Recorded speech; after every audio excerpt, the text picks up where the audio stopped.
안녕하십니까 믿음의 형제자매 여러분. 저는 오늘 이 시간에 2500년 만에 열린 일곱인이라는 제목으로 여러분께 말씀을 드리고자 합니다. 지난 2500년 동안에 수많은 사람들이 이 일곱인을 밝혀내기 위해서 노력해 왔습니다.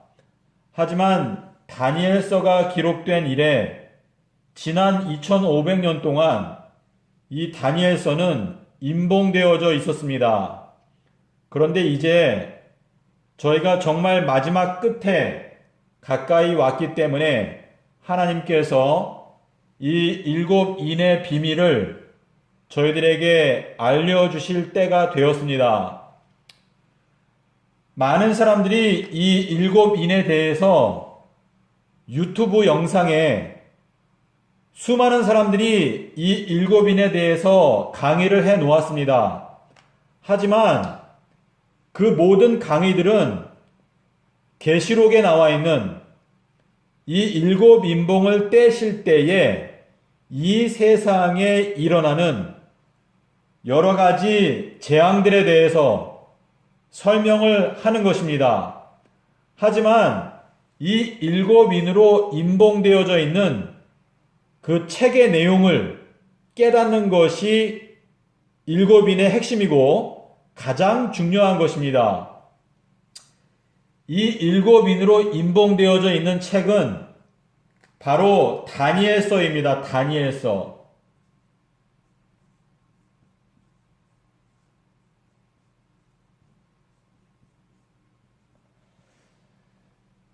저희가 이 말세에 모든 편견을 버리고 또 교파 간에 저희들이 서로 갖고 있는 색안경 또 편견 이런 것들을 다 버리고 저희가 이 일곱인의 비밀을 깨닫기 위해서 다니엘서를 저희들이 깊이 있게 연구를 해야 합니다.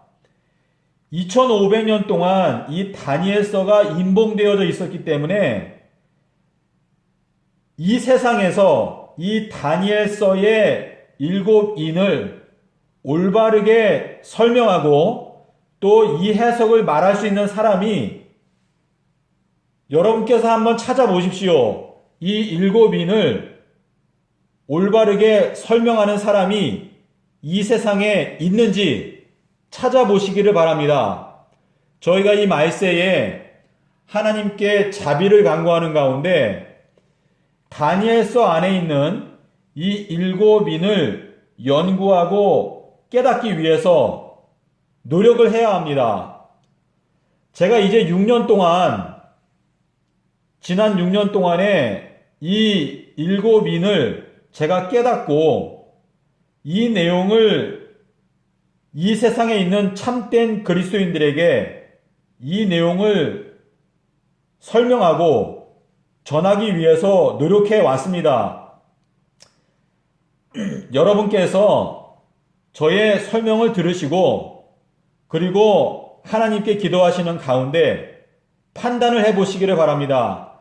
제가 이 시간에 이 일곱인에 대해서 자세하게 설명을 드리려고 하는 것은 아닙니다. 다만 이 말세에 저희들이 이 일곱인을 열심히 연구하는 기독교회 안에서 성경 연구에 뜨거운 불길이 일어나게 되기를 바라는 마음으로 제가 이 영상을 준비했습니다. 그러므로 여러분께서 어떤 교파에 속해 있든지 제가 아는 것은 이것입니다.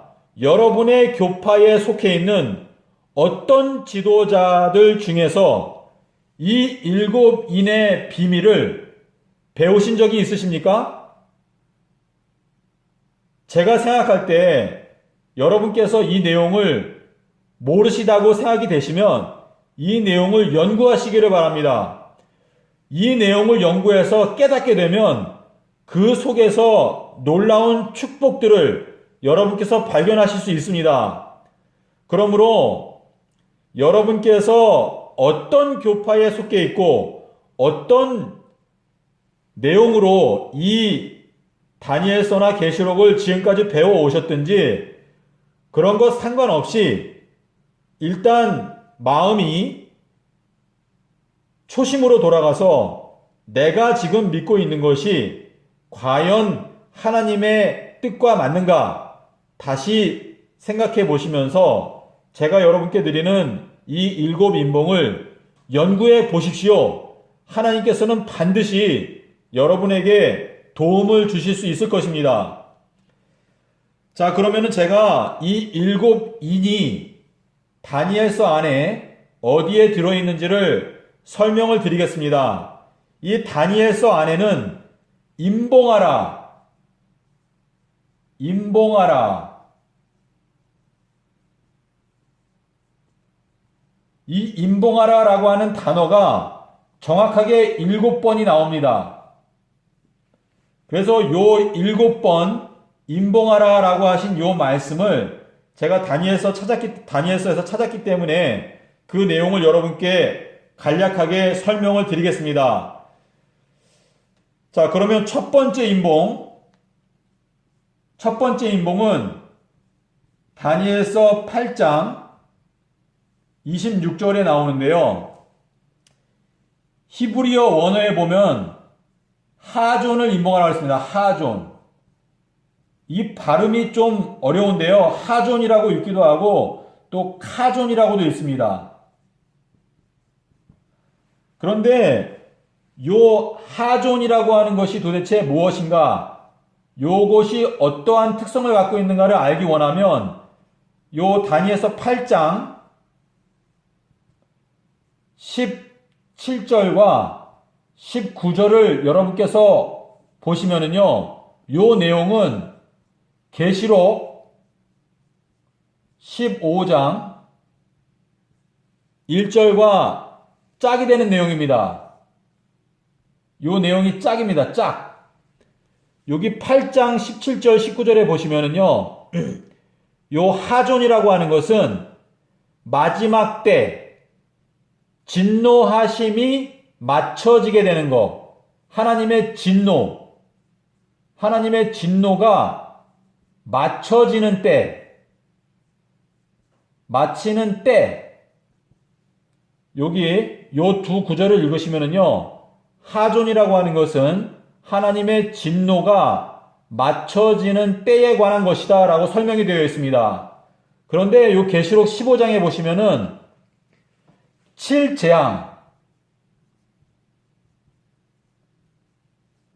7재앙으로 하나님의 진노가 맞춰진다고 그랬습니다. 자, 그렇기 때문에 하존 8장에 보면 하존을 임봉하라고 했습니다. 임봉하라.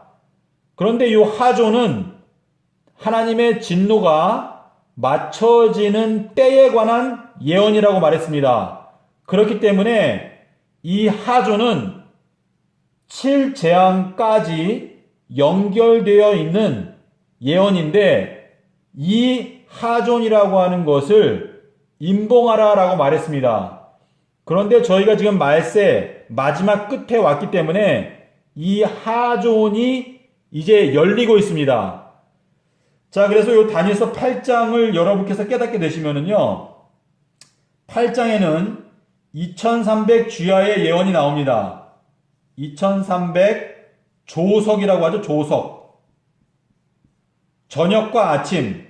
2300 저녁과 아침인데요. 요 2300 저녁과 아침은 두 번 적용이 됩니다. 어떻게 적용이 되는가? 2300년 그리고 2300 달로 적용이 되는데요. 요 2300년 요거는 마레입니다. 마레.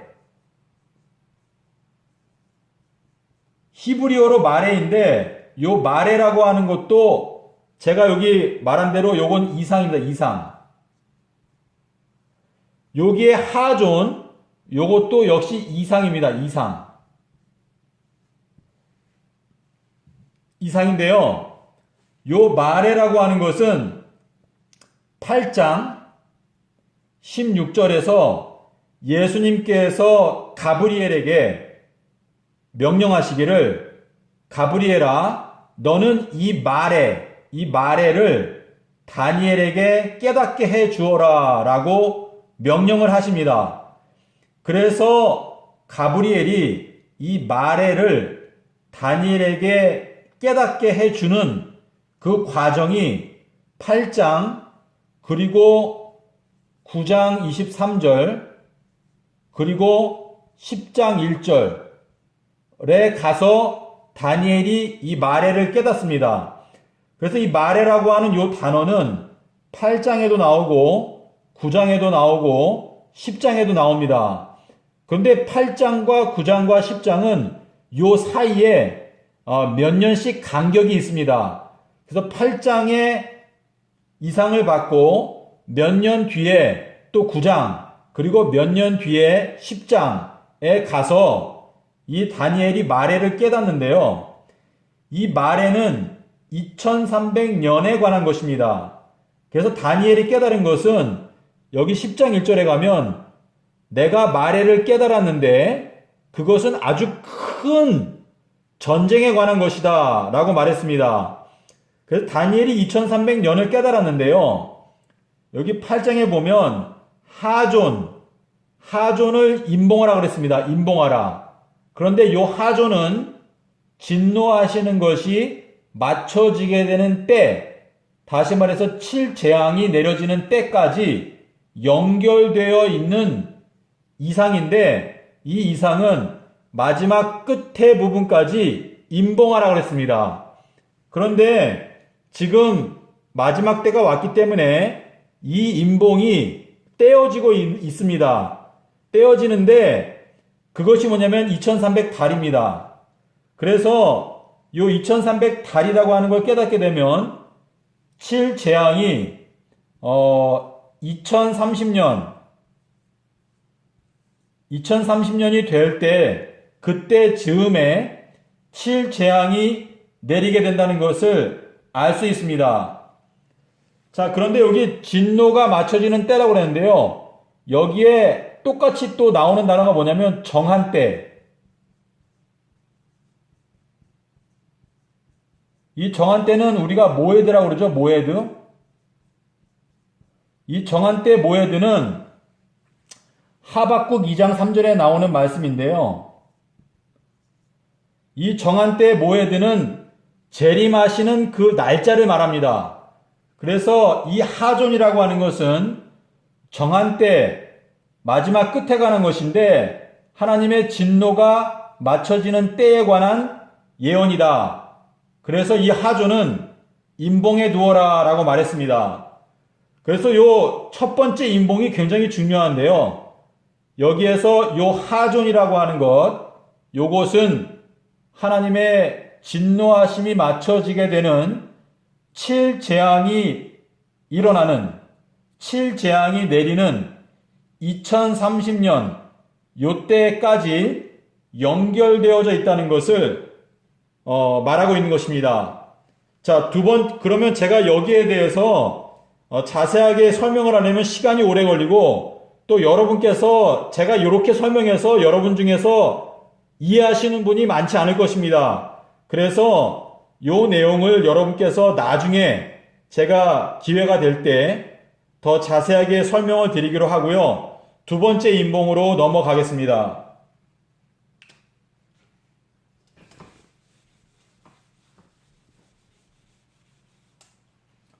자, 두 번째 임봉은 다니엘서 9장 24절에 나오는데요. 죄를 임봉하라 했어요. 죄를 임봉하라 그랬는데요. 여러분께서 요한복음 16장인가요? 거기에 보시면 성령께서 오시면 죄에 대해서 그리고 의에 대해서 그리고 심판에 대해서 세상을 책망하신다라고 그랬습니다. 그런데 이 죄를 임봉했는데 이제 이 죄가 임봉되어져 있었던 이 죄가 이제 떼어지게 되면 우리가 지난 세월 동안에 깨닫지 못하고 있었던 하나님 앞에 가증한 죄가 있다는 것을 깨닫게 됩니다. 이 죄를 임봉해 두셨는데 이 죄를 임봉해 두셨던 그 죄가 떼어지게 되면 우리가 지난 2000년 동안에 지어왔던 가증한 죄가 무엇인지를 깨닫게 되는데요. 요 죄를 임봉하라라고 하는 요 말씀은 이사야서 8장 16절에 보시면은요. 하나님께서 뭐라고 말했냐면 율법을 임봉하라 했습니다. 율법. 나의 제자들 중에서 율법을 임봉하라 그랬는데 그 의미는 뭐냐면 하나님의 율법의 참된 의미를 깨닫지 못하게 하나님께서 하신 것입니다. 그래서 이 말세에 이 죄라고 하는 것의 가장 큰 핵심은 뭐냐면 여러분께서 요나의 표적, 요나의 징조라고 하죠. 요나의 징조. 근데 이 요나의 징조가 사실은 인자의 징조입니다. 인자의 징조. 자, 이 요나의 징조를 여러분께서 연구하시게 되면 기독교가 지난 2000년 동안 지어왔던 가증한 죄악을 깨닫게 됩니다. 그것은 뭐냐면 이 요나의 징조는 예수님께서 땅속에서 3일 밤낮 계셨다라고 하는 진리인데요. 예수님은 수요일에 십자가에서 죽으시고 그리고 일요일에 예수님께서 부활을 하셨습니다. 근데 요거는 서기 30년에 예수님께서 돌아가셨는데 요 내용을 여러분께서 마태복음 12장 40절 내용을 통해서 깨닫게 되시면은 어떤 것을 알게 되는가 하면 예수님의 십자가에 놀라우신 이 십자가의 기념일, 이 십자가의 기념일이 큰 안식일이거든요.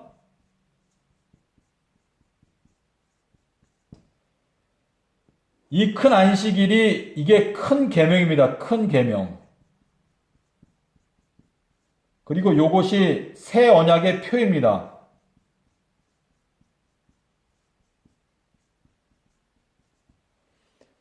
예수님의 십자가에 놀라우신 그 사랑을 영원토록 기억하기 위해서 제정된 안식일이 큰 안식일인데 이 큰 안식일은 예수님께서 우리를 크게 사랑하셔서 우리를 위해서 죽으신 그 크신 사랑을 우리가 받고 깨달았을 때 하나님을 정말 온 마음을 다해서 사랑하고 싶은 마음이 생길 때 우리가 이 십자가의 놀라우신 사랑을 기억하기 위해서 큰 안식일이 올 때마다 예수님의 십자가의 사랑을 기념하는 안식일이 큰 안식일인데요. 이것이 바로 큰 계명입니다. 그리고 이것이 새 언약의 표인데요. 요 내용은 출애굽기 13장 9절과 16절 그리고 10절도 함께 보시면 좋습니다. 그래서 요 내용을 여러분께서 믿음의 형제자매 여러분, 우리가 하나님을 믿는데 성경에서요 십자가가 사실상 전부입니다. 그리고 이 십자가를 우리가 사랑하기 때문에 우리의 마음 가운데 새겨지는 새 계명, 그것이 바로 이 큰 안식일입니다. 그런데 저희가 지난 2000년 동안 이 십자가의 기념일을 폐지시켜 놓았습니다. 그래서 이것에 대해서 우리가 깨닫게 되면 이 죄, 가증한 죄를 깨닫게 됩니다. 그래서 다니엘서 9장 24절에는 두 번째 임봉이 죄라고 하는 단어가 들어있고요. 자, 그리고 세 번째 임봉으로 가겠습니다. 세 번째 임봉은요, 역시 다니엘서 9장 24절인데 여기에는 뭐라고 되어 있는가 하면 선지자와 그리고 카존, 선지자를 임봉하라 그랬습니다. 하나님께서 부르신 선지자라 할지라도 이 선지자를 임봉하게 되면 이 선지자가 올바로 예언을 이해하지 못할 수 있다라는 의미가 되는데요. 요 내용을 여러분께서 깨닫기 위해서는 예레미야서 4장 9절을 읽어보십시오. 마지막 날에 선지자들도 깜짝 놀라게 될 것이다 라는 말씀이 있습니다. 자, 그래서 선지자라 할지라도 하나님께서 그 선지자를 임봉하시게 되면 그 선지자가 예언의 말씀을 올바로 깨닫지 못하는 부분이 있을 수 있다라는 의미가 되겠습니다. 근데 이 내용에 대해서는 제가 안식일 교단에 속해 있는 성도들에게 할 말이 많은데요.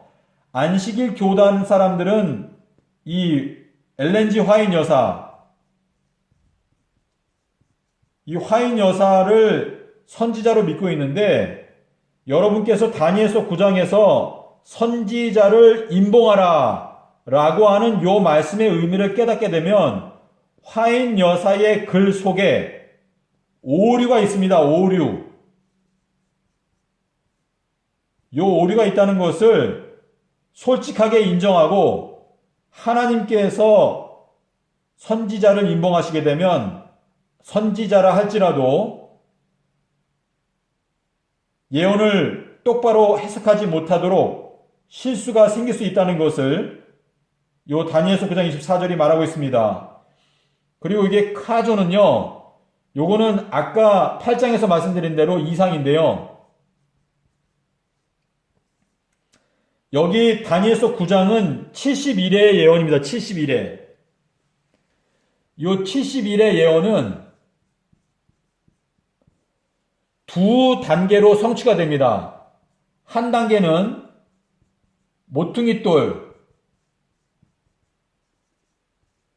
모퉁이돌이 예수님이죠.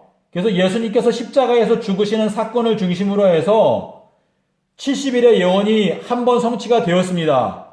그런데 모퉁이돌 위에 이제 몸된 교회가 이제 건축이 되는데요. 이 교회를 다니엘서는 뭐라고 말을 하는가 하면 성벽과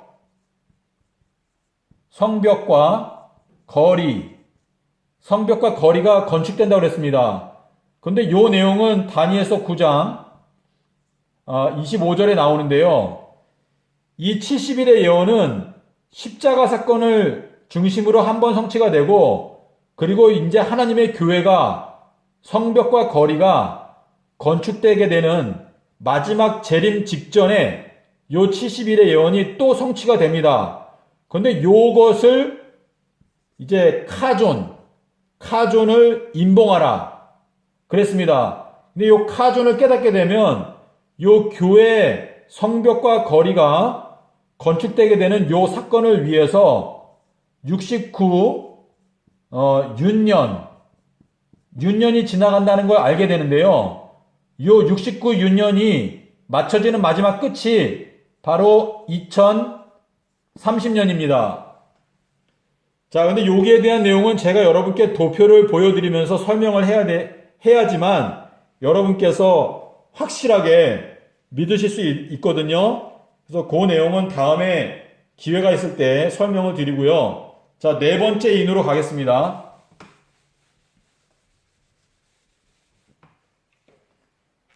네 번째 인은 다니엘서 12장 4절에 보시면은요, 이 말씀들이라고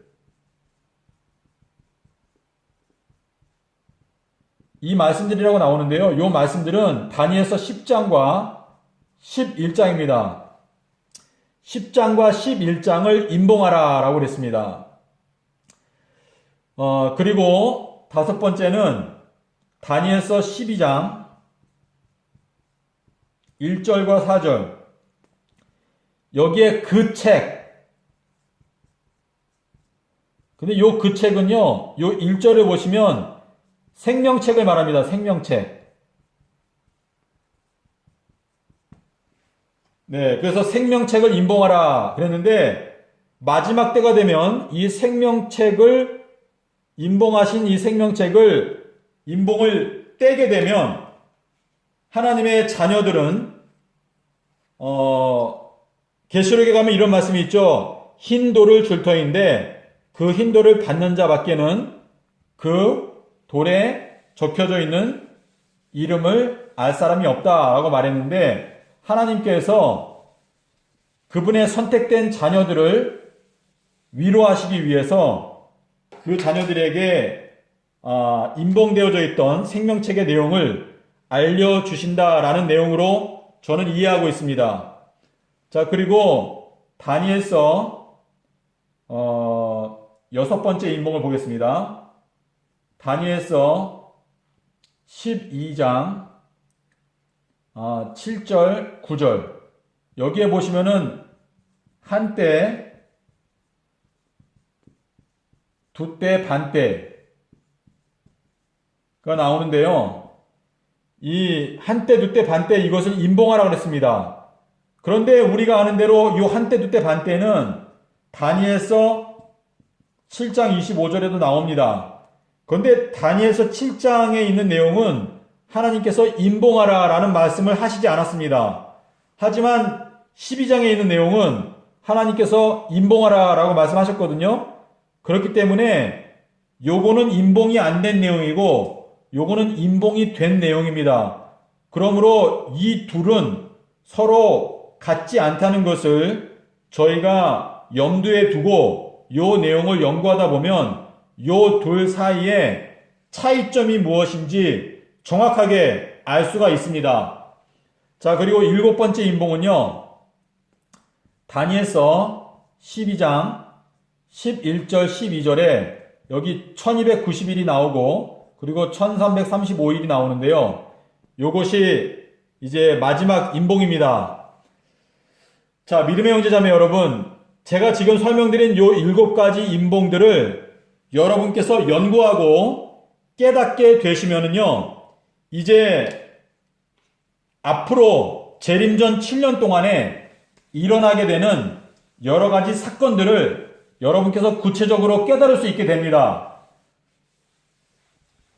자, 여러분께서 고린도전서 14장 1절, 3절, 5절, 39절 여기에 보시면은요. 예언의 은사에 대해서 나옵니다. 그런데 사도 바울이 말하기를 예언하기를 사모하라. 나는 너희가 방언을 말하는 것도 좋지만 특별히 예언하기를 더 원한다 그랬습니다. 자, 그런데요. 이 고린도전서 14장을 보시면은요. 이 예언이라고 하는 것은 성도들을 위로하기 위해서 주셨다고 해서 성도를 위로. 성도들을 위로하기 위해서 예언을 주셨다고 그랬습니다. 자, 베드로가 말하기를 하나님의 날, 하나님의 날이 임하기를 바라보고 간절히 사모하라 그래서 사모. 하나님의 날이 임하기를 바라보고 간절히 사모하라고 그랬는데요. 왜냐하면 이 하나님의 날은 우리가 이제 가나안에 도착하는 안식이라고 하는 이 영생의 안식에 들어가게 되는 사건이 바로 예수님의 재림인데요. 이 재림의 날을 간절히 사모하라라고 베드로가 말하면서 베드로후서 1장 19절에서 우리에게 더 확실한 예언이 있어 어두운 데 비치는 등불과 같으니 날이 새어서 샛별이 너희 마음에 떠오를 때까지 너희가 이 예언의 말씀을 주의하는 것이 가하다라고 말했습니다. 그래서 이 예언이라고 하는 것은 성도들을 위로하기 위한 목적으로 하나님께서 우리에게 주셨습니다. 그래서 여러분께서 이 7인을 깨닫게 되시면은요, 재림전 7년 동안에 일어나는 사건들에 대해서 여러분께서 확실하게 깨달으실 수 있습니다. 그런데 많은 분들이 이 시한부 종말론,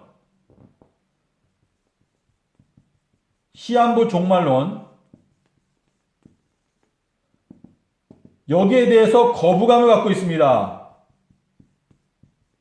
자, 거부감을 갖고 있어서 제가 이 내용을 하면은 많은 분들이 저를 이단 취급을 합니다. 여러분께서 저를 이단 취급하시는 거 제가 이해합니다. 그런데 여러분의 생각을 바꿀 수 있는 거는 제 주장이 아니고 하나님의 말씀만이 여러분의 생각을 바꿀 수 있기 때문에 제가 몇 가지 성경 구절을 여러분께 말씀을 드리겠습니다. 이 성경 구절들을 여러분께서 읽어보시고 과연 여러분께서 갖고 있는 시한부 종말론에 대한 거부감이 합당한가 한번 생각해 보시기를 바랍니다. 자, 그러면 아모스 3장 7절 8절 그리고 아모스 2장 12절 그리고 요한복음 15장 15절 그리고 16장 13절 그리고 다니엘서 2장 18절 28절 그리고 다니엘서 12장 10절부터 12절 그리고 고린도전서 2장 10절. 자, 제가 이 내용을 간단하게 설명을 드리겠습니다. 여기 아모스 3장에 보시면은요, 주 여호와께서는 자기의 비밀을 그 종 선지자들에게 먼저 보여주시지 않고는 결단코 행하심이 없느니라. 사자가 울부짖은즉 누가 두려워하지 않겠으며 여호와께서 말씀하신즉 누가 예언하지 않겠느냐라는 말씀이 여기에 있습니다. 그리고 아모스 2장 12절에 보면은요, 너희가 나실인에게 술을 먹이면서 선지자 예언하지 말라, 예언을 못하게 하는 죄를 지었다. 선지자가 예언을 하는데 그 예언을 못하게 막는 그러한 죄를 지었다라는 말씀이 아모스 2장에 나옵니다. 그리고 요한복음 15장 15절에는요, 예수님께서 말씀하시기를 내가 이제는 너희를 종이 아니고 친구라고 부르는데 그 이유는 하나님 아버지께서 나에게 말씀하신 모든 것들을 내가 너희들에게 다 남김없이 다 알려주었기 때문이다 라고 말했습니다. 다시 말해서 재림의 날짜는 아버지 하나님만이 알고 계시는 비밀인데 아버지께서 예수님에게 재림의 날짜를 말씀해 주시면 예수님께서는 예수님의 친구들에게 그 아버지께로부터 들은 그 비밀들을 다 알려주신다라고 약속을 하셨습니다. 그리고 요한복음 16장에 보면은요, 성령께서 오시면 그가 너희들에게 장래에 일어날 일들을 알게 하여 주시리라 라고 약속을 하셨습니다. 그리고 다니엘서 12장에 보시면은요, 다니엘이 느부갓네살 왕 앞에 서서 이렇게 말합니다. 은밀하신 것을 나타내시는 분은 하늘에 계신 하나님이시다 라고 말했습니다. 재림의 날짜는 하나님의 은밀한 건데요, 그 은밀한 것을 하나님께서 나타내십니다. 저 다니엘서 12장에 보면은요, 악한 자는 악을 행하리니 악한 자는 아무도 깨닫지 못하되 오직 지혜 있는 자는 깨닫게 되리라 라고 말씀을 하셨습니다.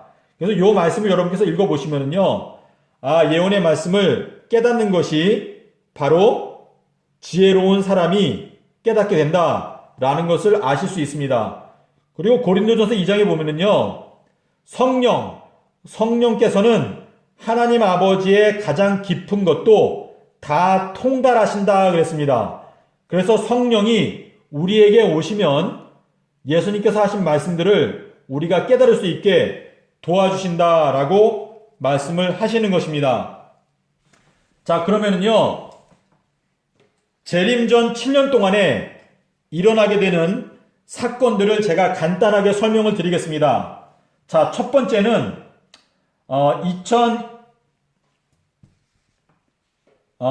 1260일 동안 비가 오지 않습니다. 근데 요거는 계시록 11장 3절부터 6절에 나오는데요. 자, 여러분 1260일이면 3년 반인데 이 1260일 동안 비가 오지 않는 예언이 계시록에 있습니다. 그런데 이 예언이 언제 성취가 되는가 하면 2023년 4월 1일부터 2026년 9월 11일까지 요때 비가 오지 않습니다. 요 비가 오지 않는 요 예언 때문에 많은 사람들이 식량난으로 허덕이고 굶주리게 될 것인데 그 굶주리는 내용이 계시록 6장 6절에 나옵니다. 그 식량값이 지금 현재보다 10배, 20배 비싸진다는 내용이 여기에 나오거든요. 그래서 자, 2023년도면 이제 4년 남았습니다. 이때 비가 오지 않게 되면 이 지구에 많은 사람들이 어려움을 당할 것입니다. 그러므로 이 어려운 시기가 오기 전에 우리가 하나님의 말씀을 열심히 연구할 수 있는 시간은 4년이 있습니다. 4년. 그래서 저희가 열심히 이 위기를 위해서 준비하면서 성경 말씀을 열심히 연구를 해야 합니다. 지금이 성경을 연구할 수 있는 가장 황금 같은 시간이라는 것을 여러분께서 생각하시고 여러분의 자녀들, 또 여러분의 부모님들, 또 여러분 스스로 이 성경 연구, 하나님의 생명의 말씀을 연구하는데 집중하시기를 바랍니다.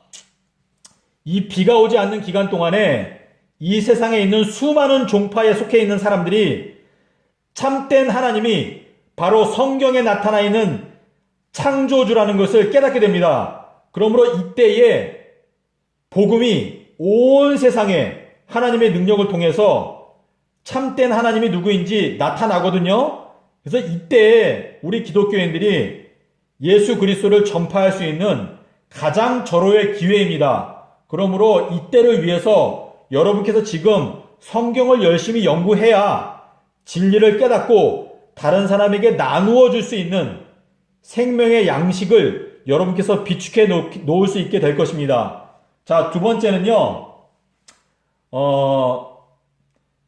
3분의 1, 그러니까 25억인데요. 25억이 하루에 죽습니다. 하루에 죽임을 당하는데, 이 내용은 계시록 9장 15절에 나옵니다. 그리고 스가랴 13장 8절, 9절, 요 내용을 함께 보셔야 되는데요.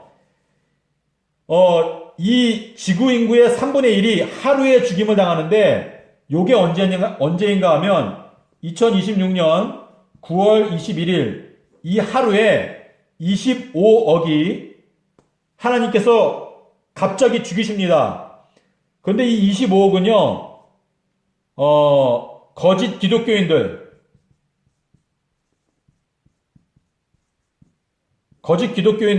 이때 하루에 죽임을 당합니다. 자, 그리고 세 번째는 또 3분의 1, 또 다른 3분의 1, 그러니까 25억이죠. 근데 이 25억은 특별히 기독교인을 말하는 게 아니고 그냥 일반적으로 25억의 사람들이 제가 여기 말씀드린 요 기간, 그러니까 2023년부터 2026년 9월 20일 요 사이에 25억이 죽는데요. 왜 죽는가 하면은 재앙들이 있습니다. 재앙. 첫째부터 넷째 나팔, 그리고 첫째부터 넷째 인, 요때 기근, 또 온역, 또 전쟁, 칼, 이런 것들로 인해서 25억의 사람들이 이 기간 동안에 죽임을 당합니다. 그리고 네 번째는 이제 대환란. 이 대환란은 계시록 13장 5절부터 7절에 나오는 내용인데요. 요 대환란은 언제부터인가 하면 2026년 9월 22일부터 2030년 3월 4일까지입니다. 자, 요 기간이 가장 개국 이래로 없었던 가장 두려운 환란의 기간입니다. 그 다음에 예수님께서 재림하시는 날짜는 2030년 4월 18일이 될 것입니다. 자, 그래서 제가 이렇게 5가지 예언을 말씀을 드렸는데요. 요것이 제가 연구하고 깨닫게 된 예언입니다. 자, 여러분께서 제가 여러분께 전해드린 요 예언들이 이제 첫 번째는 비가 오지 않는다라고 말을 했는데 요때 실제로 비가 오지 않게 되면 여러분께서 요 뒤에 있는 예언들도 맞을 가능성이 높구나 라고 느끼실 수 있게 될 것입니다. 자, 그러므로 여러분께서 예언을 열심히 연구를 하시기를 바랍니다. 하나님께서 그분의 사랑하는 자녀들에게 천국의 비밀을 깨닫게 해주신다라고 약속을 하셨는데요. 여기 마태복음 13장 11절에 보면은 예수님께서 말씀하시기를 천국의 비밀을 아는 것이 너희들에게는 허락이 되었지만 저 사람들에게는 허락이 되지 않았다 라고 말씀을 하셨습니다. 그래서 이 예언의 말씀을 우리가 부지런히 연구하고 깨닫기 위해서 노력하면 하나님께서 허락을 해 주실 때 예언을 깨달을 수 있게 될 것입니다. 자, 그러므로 여러분께서 제가 아까 말씀드린 7인을 연구하시면서 요 예언을 깨닫게 된다면, 만약에 여러분 중에서 이 비가 오지 않는 예언을 지금 깨달으신다면 여러분께서는 지금이라도 엘리야의 심령과 능력으로 일할 수 있게 될 것입니다. 하나님께서는 이 말세에 기드온의 300명과 같은 하나님의 군사들을 찾고 계십니다.